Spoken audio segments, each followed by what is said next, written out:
Hi, friends. Welcome to my channel. Love you guys. Thanks for being here today. My craft room is a disaster right now. I've got a mess all around me. So I decided to do a little bit of cleaning and a little avoidance tactic. And I went and found these books while I was sorting through some stuff. And I haven't looked in these books in forever. And these books are very precious to me. They aren't much to look at. They're just old books from a Goodwill. And what I've done is I've just doodled in them. They are the beginnings of some creativeness that I've discovered when doodling helped me through a whole bunch of stuff. So these go all the way back to 2013 and 14. So they're quite old. And it's just micron pens or not even necessarily, just whatever black pen I could find that I liked. And I was just doodling, and I discovered Inktober during this time as well.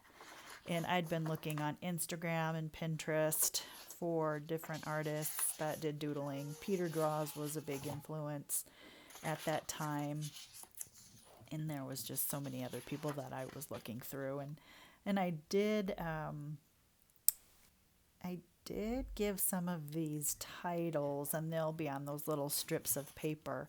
I ended up scanning these and putting them on one of my old computers back in the day, and they're still on there, but not all of them are awesome. Of course, it was just a practice. It was just me and the black pen and whatever I was going through on any given day.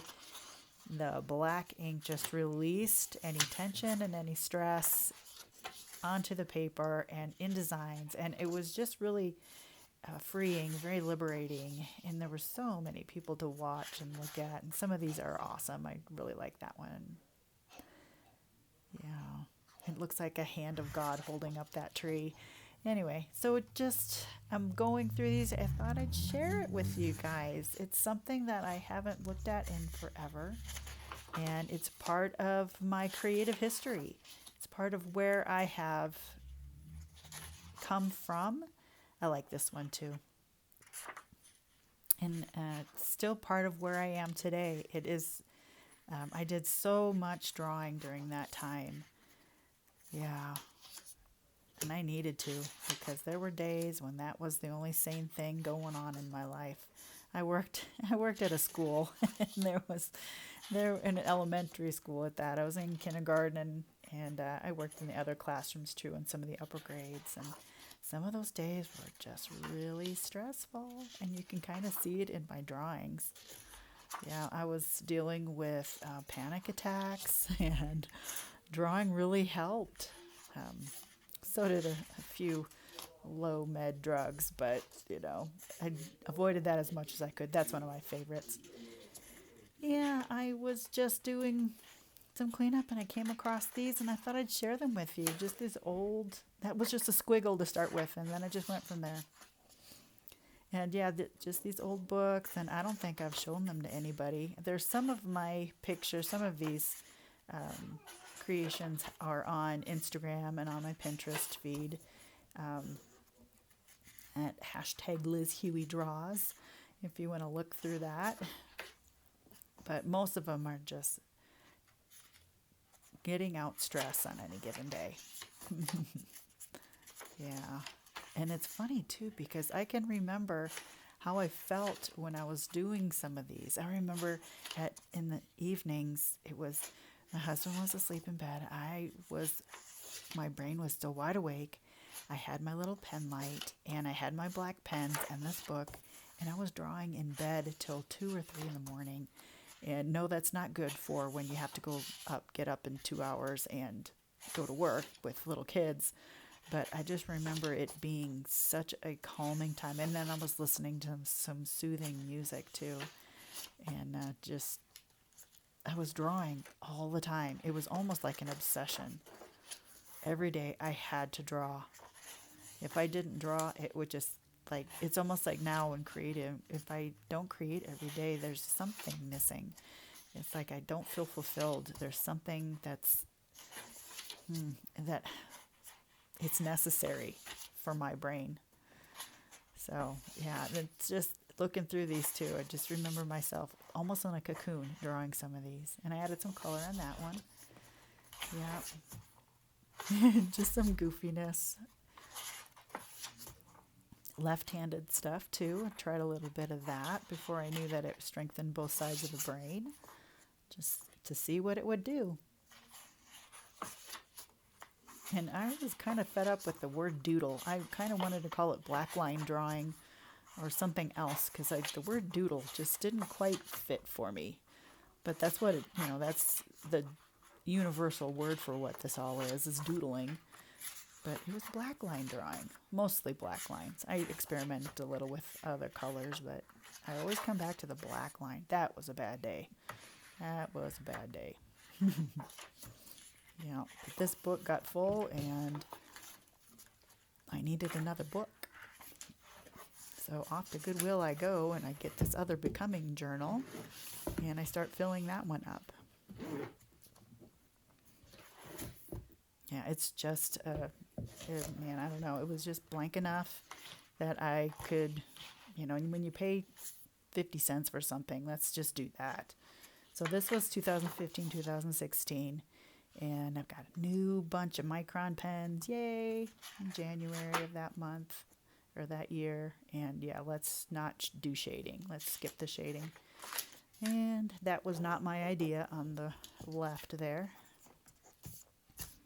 Found that on Pinterest, more likely than not. And it's just a lot more of doodling, just experimenting and creating and letting my pen do whatever it wanted to do. I like that one too. And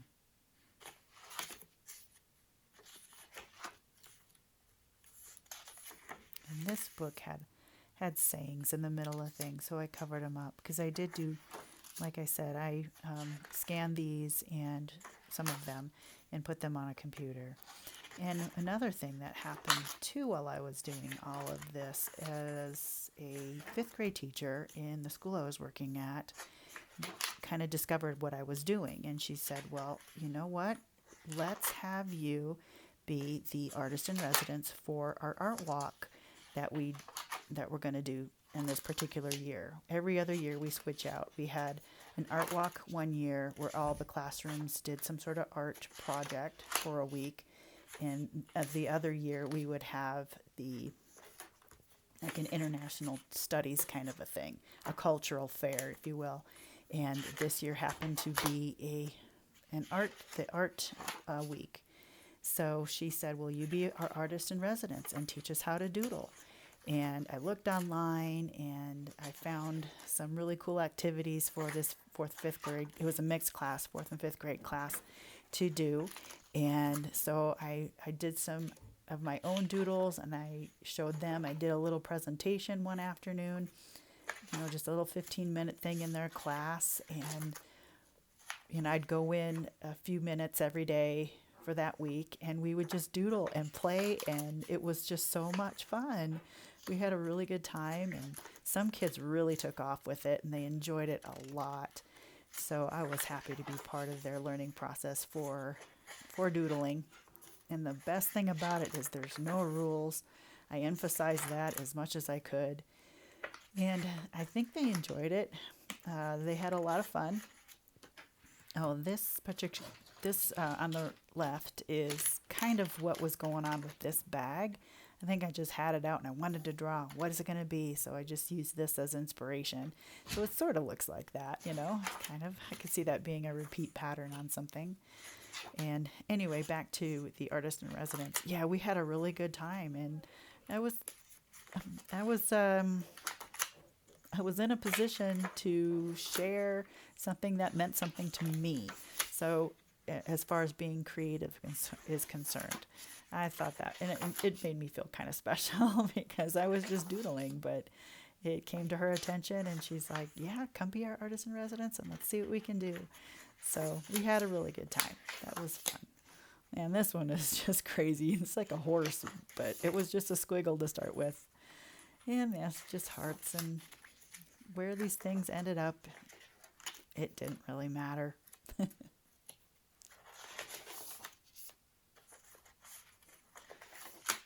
I went through quite a few pens, though I remember that. Did some writing and stuff for practicing in my Bible journaling too. There was a little bit of that. And I'm hiding just a couple things in here that were a little bit personal, so just don't worry that you're not missing anything if I skip a page or two. It's just kind of personal. So, yeah, some lines and dots. And I also, and you'll see in the black folder coming up, some pages that I made just for her class. So that was also very fun. And something that I liked, I wanted to keep that.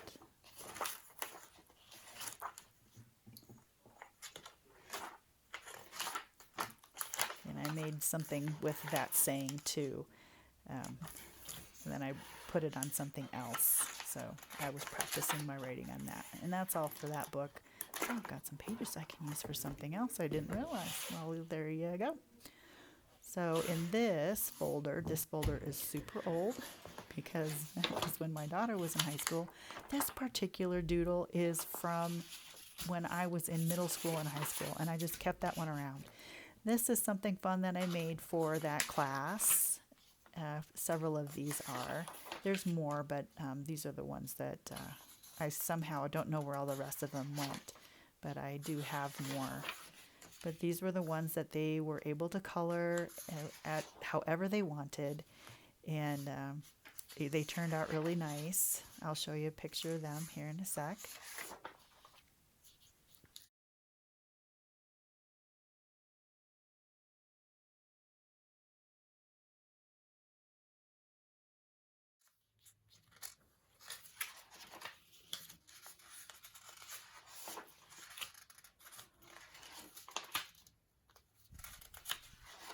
And here's someone who was inspiring to me at that time too. It's This Girl Doodles, coloring with TGD, and I'm not sure if that's Mandy Ford art now. I'm not sure. I have a feeling it is. But anyway, this was a cover of a book that this was a template that we put a book together to give to a homeless shelter. And some of these are prints from the first journal. Yeah, the fourth, fifth grade class. We put a book together. Anybody who wanted to doodle something, we put it in the book, and we sent out probably 20 copies for that. This is something that I made for our kindergarten class. And I was going to make the whole alphabet, but I never got that far. And basically, it's a color and find type of thing. And the letters of the week was F, 1 week was B, and I just made them just for fun. And that's what the B looks like before and after. And the F before and after. So that was fun. And this is an A. And I think that there's this lowercase and the uppercase. And I think it's just the middle part of the A is right there. A sharp edge right there. It doesn't look real distinct though, so maybe that one didn't turn out as good for some reason. I don't know. Anyway, and this I made for the house mom of where my Down syndrome sister lived for about 3 years. She was wonderful, and when my sister passed away, I made that for her, and I put it in a frame. And here's some extra things. So that's just a fun little thing. I don't know if you're interested in my old doodles or whatnot, but here is a video of what kind of got a creative spark flowing for me at that time in my life where I really needed some help with stress, and I've got extra things in here that I can use in my junk journaling now. So, but it was fun going through that. I just remember having memories that are happy. So I hope you enjoyed that. Nothing special crafty-wise today. And if you want to go peek on those other sites, I'll try to link those things below. But yeah, old books from Goodwill and just doodling with black pens. That was a really big part of my creative journey. So I thought I'd share that with you today. I love you guys. Thanks for coming on over today. Take care and bye bye.